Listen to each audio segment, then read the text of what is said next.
Good evening. This is the Lion of Legend, and welcome to The Kid at the Back, which I assume is probably about a kid in the back of somewhere. It was many and many a year ago, in a kingdom by the sea, that a maiden there lived whom you may know by the name of Annabel Lee.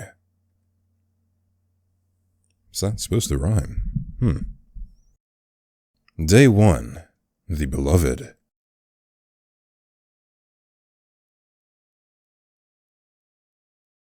And class dismissed. By our next meeting, I need a full report of the chosen poem everyone searched. Got it? The classroom was then filled with a series of low, yes ma'ams, and a few hums. Satisfied, your literature teacher packs up her things and went out of the classroom. Once she was out, the students went on a series of chitter and chatter. Others stood up, dragging their chair as they prepared to head out for lunch break. A slight yawn escaped your lips. Your eyes gazed outside through the classroom's windows. The sky is starting to dim, the sun's rays blocked by the dark clouds looming. You cursed under your breath. It's going to rain. Just my luck. I didn't bother to bring an umbrella too. You sighed in irritation as you stood up from your seat. Suddenly, a tap on your shoulder interrupted your line of thought. You turned your head towards the person asking for your attention. Your eyes met with cobalt blue ones. They stare straight into your own orbs, a brow raised as if in slight irritation. She is clearly impatient. Impatient for what? Did you hear me? Do you want to come with us for lunch? I mean, I know you don't really eat lunch and spend most of your time somewhere else, but you sure you're not going to eat? I mean, look at you. Your eye twitched from her words. You have no idea if that was out of concern for your well-being, or if she's trying to bring you down. Either way, it stung you. You wrapped your arms around yourself, your insecurity rising up to your throat, trying to suffocate you. Brittany. Just then, a new and familiar voice broke your inner turmoil. Oh, that's right. That's really insensitive of you. Imagine if someone else told you about how you look. Crow Ichabod. The class representative and one of your close friends. Heck, probably only one of your friends that you really admire. And maybe have a tiny crush on. Brittany only huffed and looked away from Crow's spiteful gaze as he turns his attention to you. Crow gives you a small smile while handing out something to you. You look down to see it. It was your ID. You dropped this, by the way.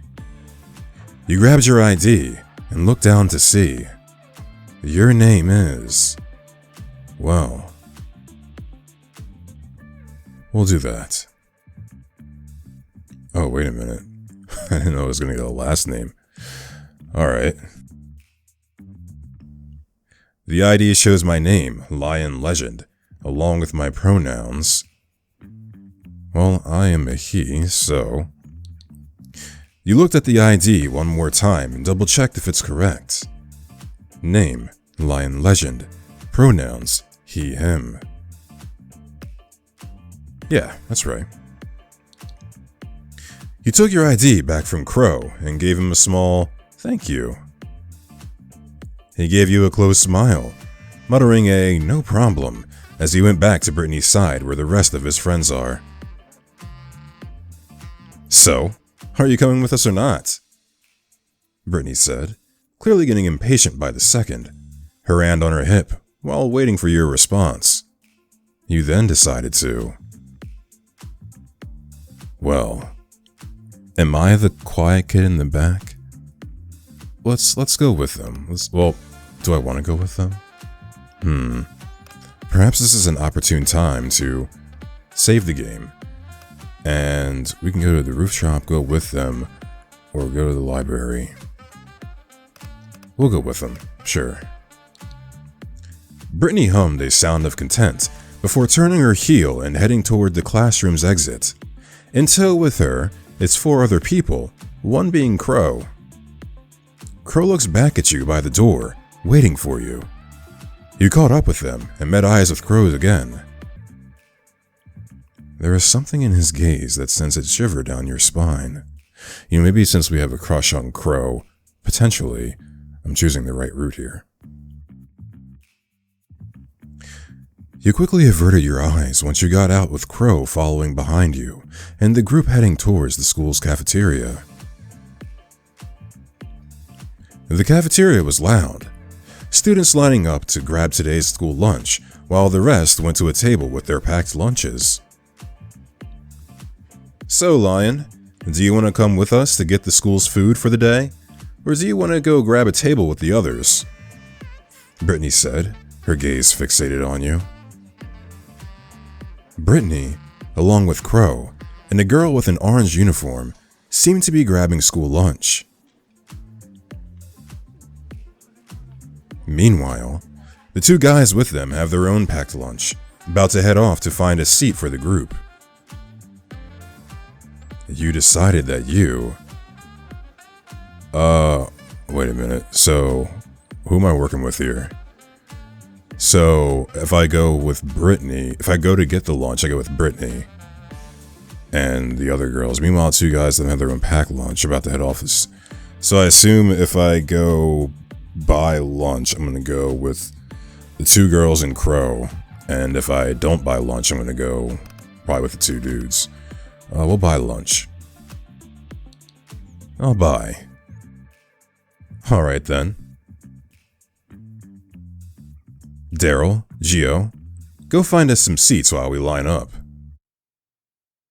The jock, you assumed was named Daryl, waved Brittany away and turned around with the other male named Gio to find a seat. His arm wrapped around his shoulder, while Gio was clearly a bit annoyed at the gesture. Come on, Jess, let's get in line. Yes, of course. You go first, Britt. The girl Brittany called out, you guessed was Jess, followed her behind. Let's get in line before more people start piling up. We don't want to get the bad stuff for lunch. You shuddered at the thought, remembering the leftovers from the school cafeteria. You nodded and went with Crow in getting in line with the rest of the students. In the line, Crow turned his attention back to you. I'm glad you're able to hang around with us, Lion. Even if it's most of the time.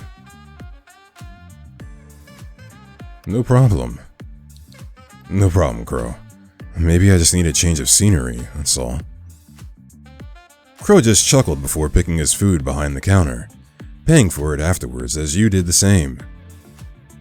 You weren't really that hungry, and just bought a sandwich and a juice that you'd regularly buy whenever you find the time to spend your lunch break here. Brittany was already waiting for the rest of you, tray in hand. Once everyone got their food, Brittany turned her heel and walked towards where Daryl and Gio were seated. Move your ass aside, Daryl. I'm sitting Whoa. A loud gasp escaped through Brittany's lips, her mouth open in shock with the food that was on her tray, now splattered across her white uniform. Oh, I see that. Oof. Brittany! Oop. Sorry about that. You should have watched where you're going there. Brittany's eyes met with the person responsible. A group of girls, definitely bullies, and judging from Brittany's face filled with rage, they seemed to know each other. Britt, are you alright? We should get yourself You fucking bitch. This is my only clean uniform. How fucking dare you? Oh, look at Miss Claire all flared up. Careful there, sweetie. You'll get wrinkles. It's not like you're all ugly already. And by ugly, this is getting ugly quite fast. Everyone's gazes were on the group of girls, some taking out their phones, either taking pictures or started recording. Crow tried to come in between them to stop the fight, but he wasn't fast enough. Splat. Next thing we know, another loud gasp was heard. A wide smile was on Brittany's face, food on the mean girl's white uniform as well. Jess's face filled with shock as the food from her tray is gone. Take that, shit stain. How dare you? Food fight. Next thing everyone knows, the cafeteria is filled with rowdy teenagers and food flying across the area. Are those trays? A sudden wave of pain was felt on your head, your whole face. And the last thing you saw was Crow calling out your name before passing out. Ugh. Where am I? Oh, you're awake. Thank goodness. Crow? You tried to sit up, but the sudden pain that went through your head stopped you. Crow gently pushed you back down on what seems to be a bed before taking a seat beside it. The nurse already bandaged your head. Don't push yourself. Ugh, what happened? Well, after Daryl started that mess of a food fight, the principal was called in to stop it. Daryl got lucky enough to escape when he did. Gio was nowhere to be seen. As for Brittany, what about her? Well, Jess helped her out to grab a new uniform from the principal's office. Then why does my head hurt so much? Someone, somehow, threw a tray, and you were unfortunate enough to get hit by it. Thankfully, I got you out of there before it got ugly. Thanks, Crow. I owe you one. Don't mention it. Anyway, it's 1:15 in the afternoon. I should probably head out to my next class. You should stay here until the nurse gets back. You'll be alright alone here, right? No. Yes, you can go ahead. You sure? Yes, I'll be fine, Crow. You've done enough for me today. You gave him a small smile, but he did not return it. Crow then squeezed your hand, quite hesitant of letting you go before letting go. You miss it as soon as he lets go. He stood up from his seat, but not before giving you a smile and left the infirmary. You groaned and lied back down on the bed, feeling the bandage on your head. At least the pain is slowly dying a bit. Hope it didn't leave a mark in my head. Just then, you heard the door open, the nurse's voice echoing through the room as the clicking of her heels get louder as she draws closer. The school nurse entered, and following her was a tall student dressed in black. For a moment I thought this was the nurse. Is he bleeding? Is she bleeding? We'll find out. He seems to be holding onto his left hand, and there you can clearly see a streak of red flowing. You should be thankful you didn't cut a vein. How were they able to get past with that pocket knife in the first place? The nurse sighed. Seems like she got her hands full with another student. The latter, however, didn't say anything, but lets out a small hiss when the nurse dabbed antibacterial on his wound. You sat up slowly, careful not to hit your head on anything else before sitting up and looked at the student and the nurse. Your eyes met with reddish-orange ones as the nurse finishes up wrapping around his wound, a blotch of red slowly seeping out and staining the once white bandage. His eyes still on you. Ah, you're finally awake, Mr. Legend. Mr. Legend. Kind of a nice ring. The nurse finally noticing your presence. She took out some painkillers from one of the cabinets and gave some to you. Take these to lessen the pain. You both are free to get back to your class, or you can stay here and recover. I'll go back. Thanks for patching me up, nurse. The boy said before heading out of the infirmary. The nurse just shook her head before returning her attention on you. You can take some extra pills, but not too much. You can come back here if you ever feel anything wrong, Mr. Legend. Take care now. You thank the nurse before heading out of the infirmary and onto your next class. You just barely made it to your next class. Your professor already on his desk and was slowly bringing out their tools for the lesson of the day. You looked across the room, paintbrushes by the shelves, the week's featured artwork with a few blank canvases hidden in a shelf. You looked around the classroom before your eyes landed on familiar red ones. It's the guy from the clinic. How come I just noticed his presence just now? Has he always been a part of the same art class as me? And judging from his face, the bandage around his left hand doesn't seem to be much of a problem to him. You shook your head and took your seat. I'll be assigning each one with a partner to work with for the upcoming weeks. You and your partner will be doing 3 different artworks that need to be submitted by the deadline. Hope you all got a partner already by this time. Now, I want you all to go to your designated partners before I start explaining your tasks. Shit, you mumbled under your breath. This is what you get for not attending his class last time. You don't have a partner. You panicked as you looked around, trying to spot some loner or an unfortunate soul like you who wasn't able to attend last time. But from the looks of it, it seems like everyone is already partnered up. Just great. You were forced out of your seat since your seatmate's partner will be occupying it for the class.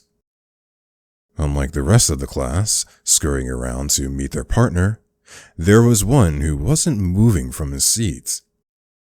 You went to where he was situated at, seeming to be reading a book. You let out a small cough to catch his attention. He closed his book and looked up at you. Seems like you're a bit lost there. Do you have a partner? No. Well, just your luck then. Me neither. So, do you want to be partners? Sure, why not? You took the vacant seat right beside him. His book now tucked away, and on his desk is now a pen and a piece of paper, seemingly ready to take notes. Hey, I never got to know your name. It's not quite important. Well, I should at least know what to call you instead of Green Street Hair Guy. He raised a brow at your silly nickname you gave him before slightly shaking his head. Sullivan Brugmancia. Maybe this is the person in the back of the room. But just call me Soul.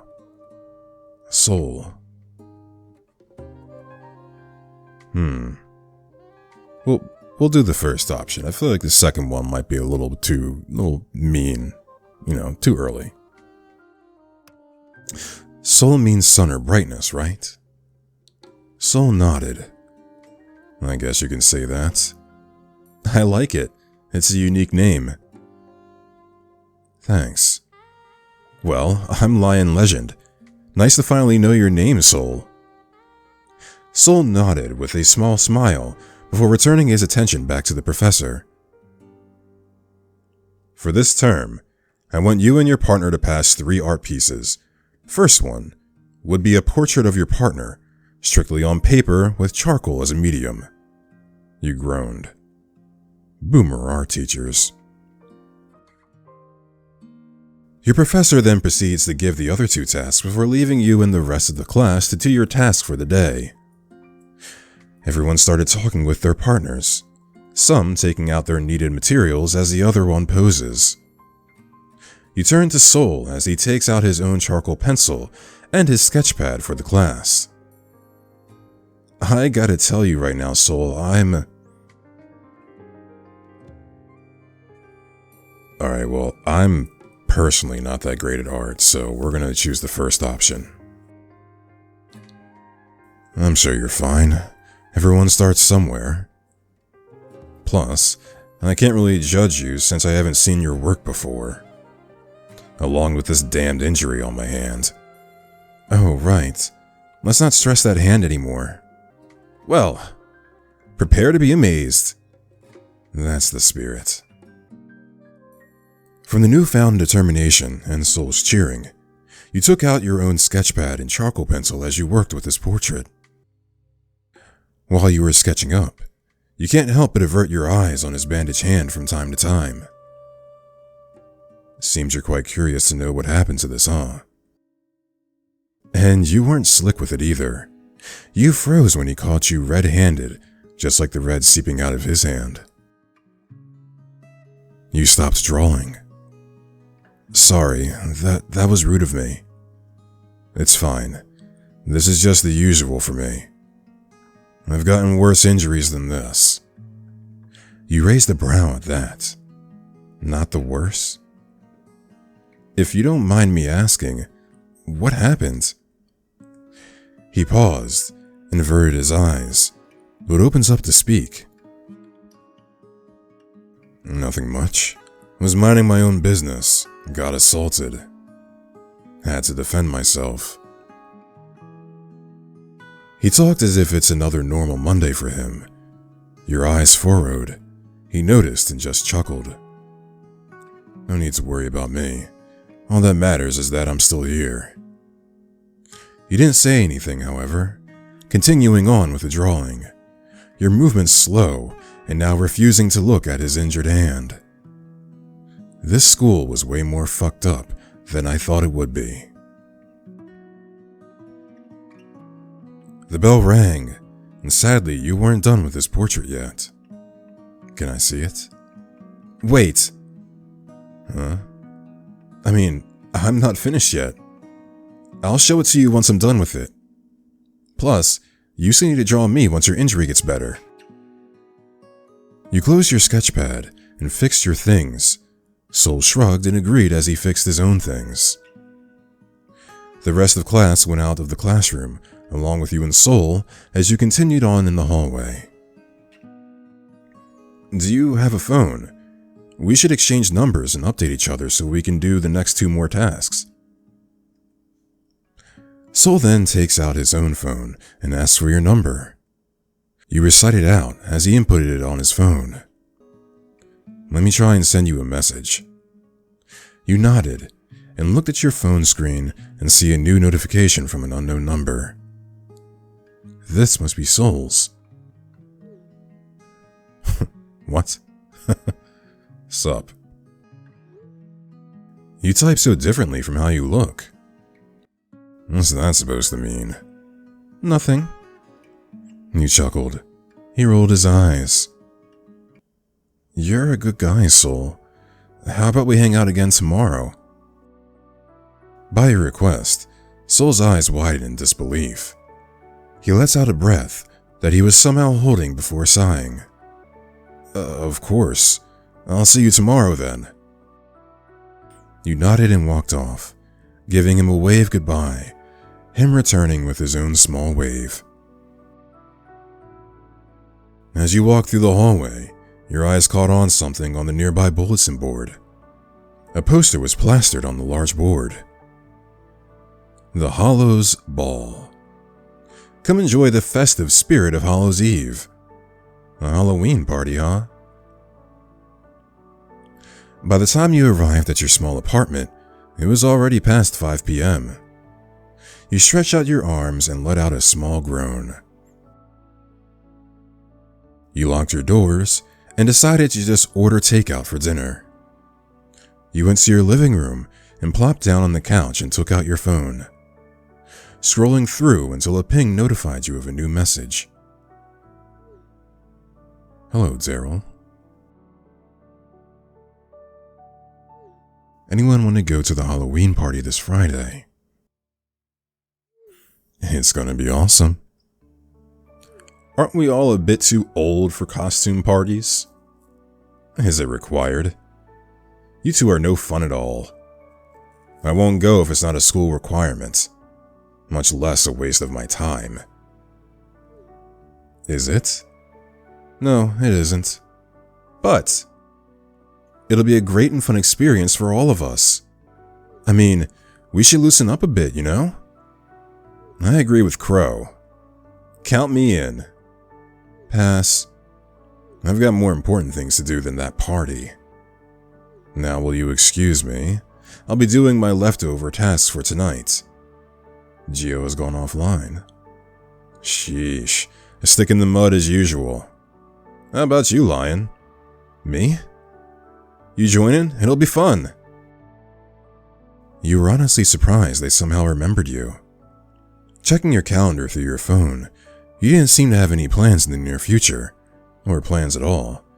You'd like to just spend your time in your apartment alone. I mean, sure. That's great to hear. Crow seemed happy about it. You giggled.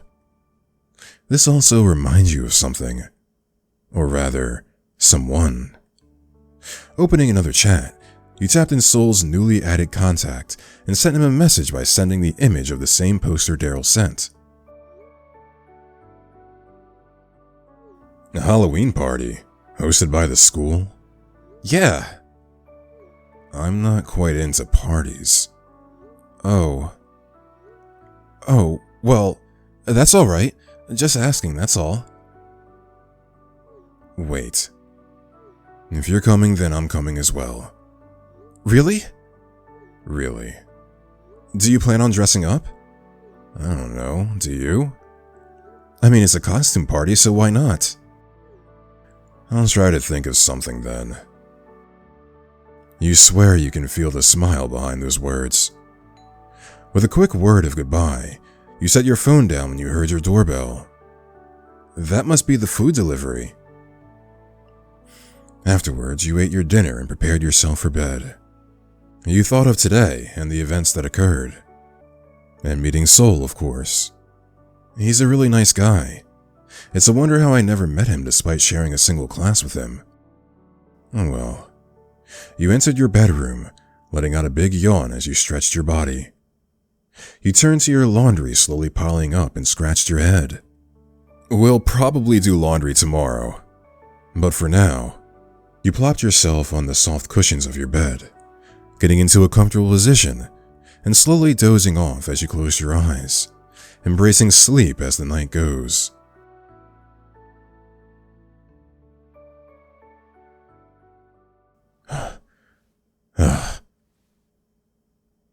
More. Oh. Well. Time to, invoke the old YouTube censorship. Please. Lion.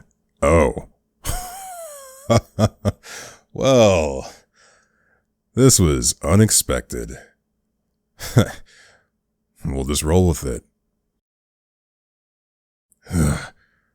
Oh man, am I really gonna voice act this guy about to climax off of the thought of me? This is not something that I've done before. Oh no. Oh man, that black box is gonna be there for, quite a while. Fuck. Oh no, yeah, you're gonna want to clean that up. You're not using your, cut up hand, I hope. I made another mess. God.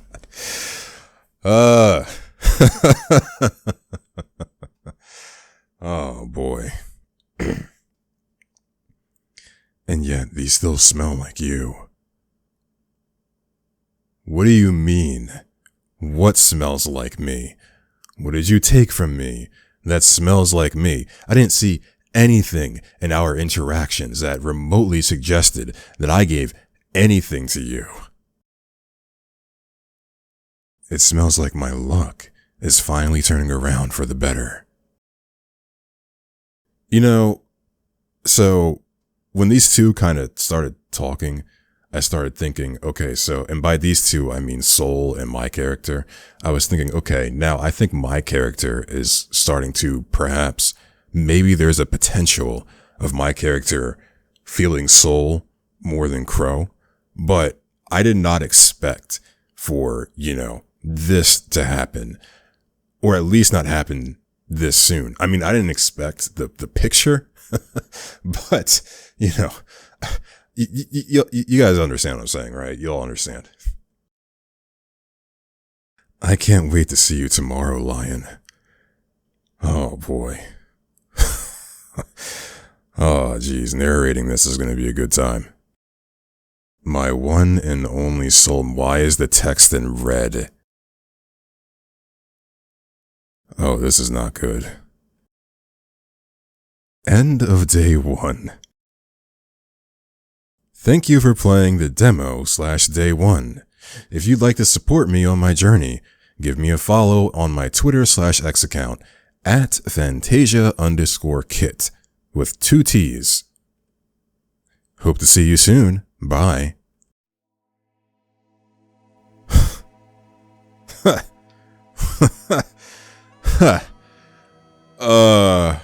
Oh boy. I am very curious what this is going to lead to. Man, that ending was completely unexpected. I knew coming in that the game was going to explore sexual themes like a little bit, but it definitely caught me off guard, if you to say the least. Let's see, what's in the album here? What? There's so much more. This must be, I suppose all the options that, wait a minute. Oh, so maybe 1, that's day 1, and 2 is like day 2. But there's 3, 4, 5, 6, 7, 8 more pictures that I'm missing. Oh man. Well, perhaps I will do a full playthrough sometime in the future. Especially, I mean, this is only a demo, so I don't know if I'm going to do a full playthrough of the demo and get all of these pictures, but I do suspect I will be looking out for the full release of the game, and probably then going through everything and finding every scenario that I can get. That being said, I hope you all enjoyed this game, because quite frankly I did. I am curious how this is going to go, and how, our guy Soul here is going to, treat me in the future. I suppose we will just have to wait and find out. And all being said, if you like this, I would appreciate it if you go ahead and leave a like, comment, subscribe, share the video, etc. And until next time, y'all enjoy your night.